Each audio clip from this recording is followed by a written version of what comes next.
Everyone, and welcome to this Let's Play for my IAT 210 project at SFU. Today I'm going to talk about the game called Splinter Cell, which is developed by Ubisoft Toronto and published by Ubisoft. Ubisoft's known for many AAA titles such as this one, Assassin's Creed, Watch Dogs, uh, and many other. Far Cry, one of them. Today I'm going to talk about this game's motivational design, business model, and the genre, Think Charlie's got some new and gear he's how working this on. game exemplifies that particular genre, which is action adventure. Now, this game is an action adventure genre, which means that along with the action, there's an adventure aspect of the game. Particularly, there's an open map layout where the user is free to choose the direction and the gameplay he wishes to pursue in. For example, as you can see the target at 93 meters away, I can choose to sneak past these guards undetected somehow, or I can choose to open combat and go the easiest way. This game's primary perspective, the player's primary perspective is third person, which means uh, the player sees through a camera placed behind the character, Sam Fisher, and allows him to observe the character's full model as he interacts with the game's design, as he interacts with the game's objects.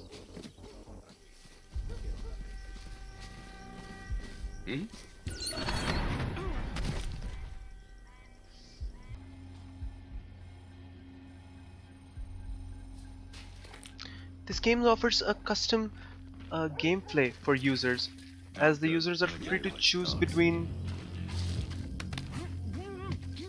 Sorry about that. The game offers a custom gameplay for the users, as the users are free to choose their own paths to go from one point to another, which is the gist of action adventures, which is how the game exemplifies action adventures in the first place. You got something to show us?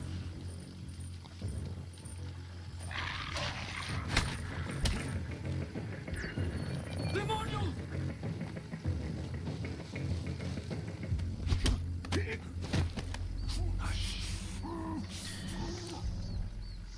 The primary focus on the game, as you can see, is mostly based on stealth, because that's the primary mechanism the game works on, and that's the mechanism that's made Splinter Cell what it is.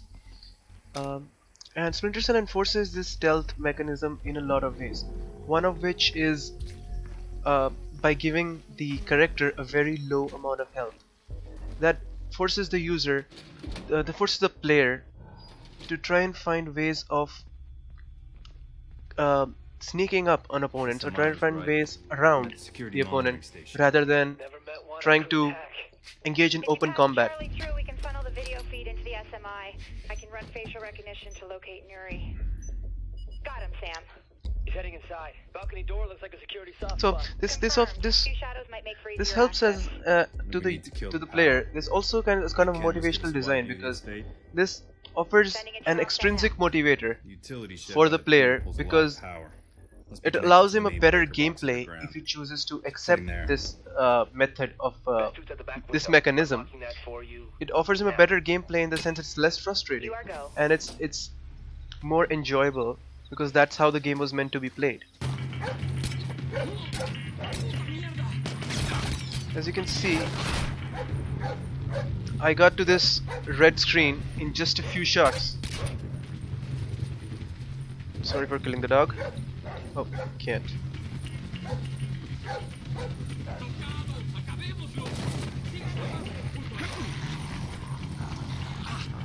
Oh, even the dogs are deadly.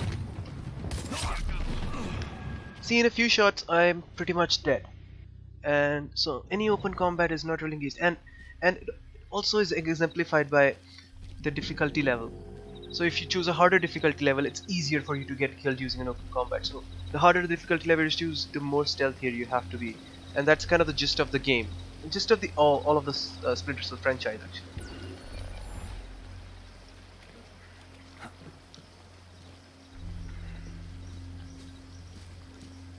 Now this extrinsic motivator turns into intrinsic motivator much easily after you get the hang of the game and after you get used to it, because it's easier, it's more fun for me to call this guy closer to the ledge and then take him stealthily and take him in a fun manner rather than just shooting him through a bullet.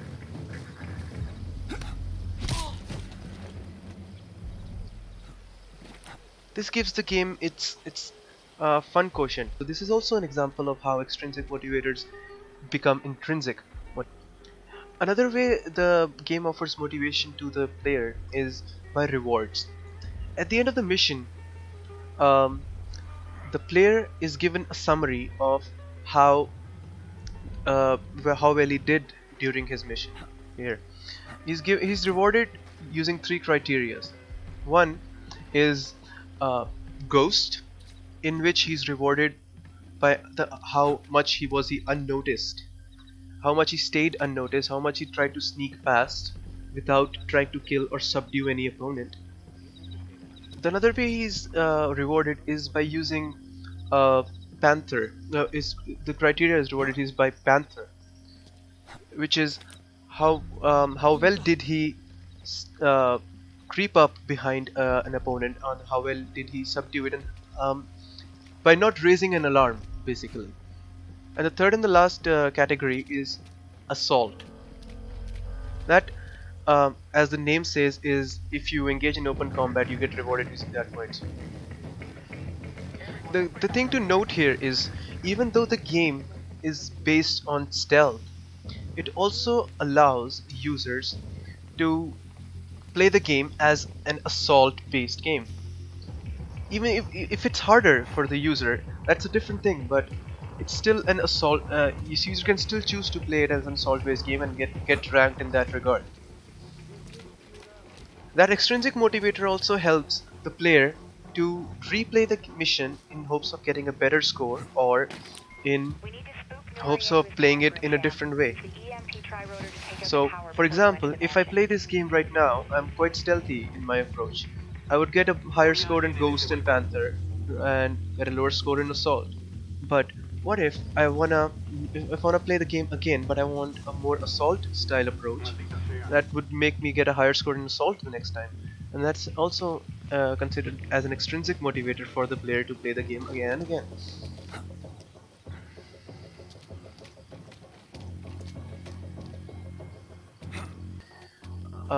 This business model of the game is paid. What it means is the customer has to purchase the game before he can try it, and there are no demo versions or free-to-play versions available.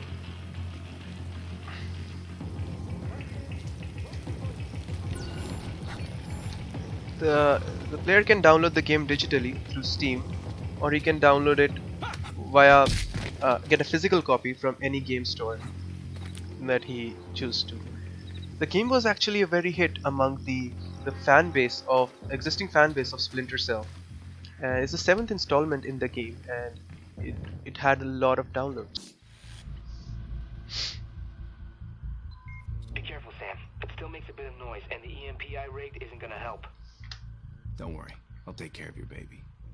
So in conclusion, I would like to say that this game exemplifies its genre of action-adventure real well by providing an open world map for the player to play with, You have to go up. and offering a load of choices that allow the player to bring a custom gameplay for himself to the table.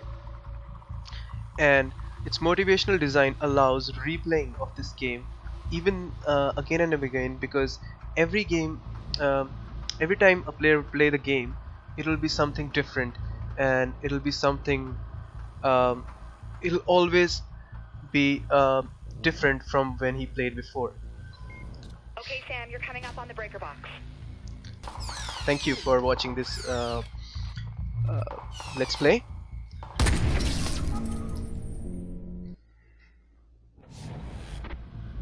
Have a nice day.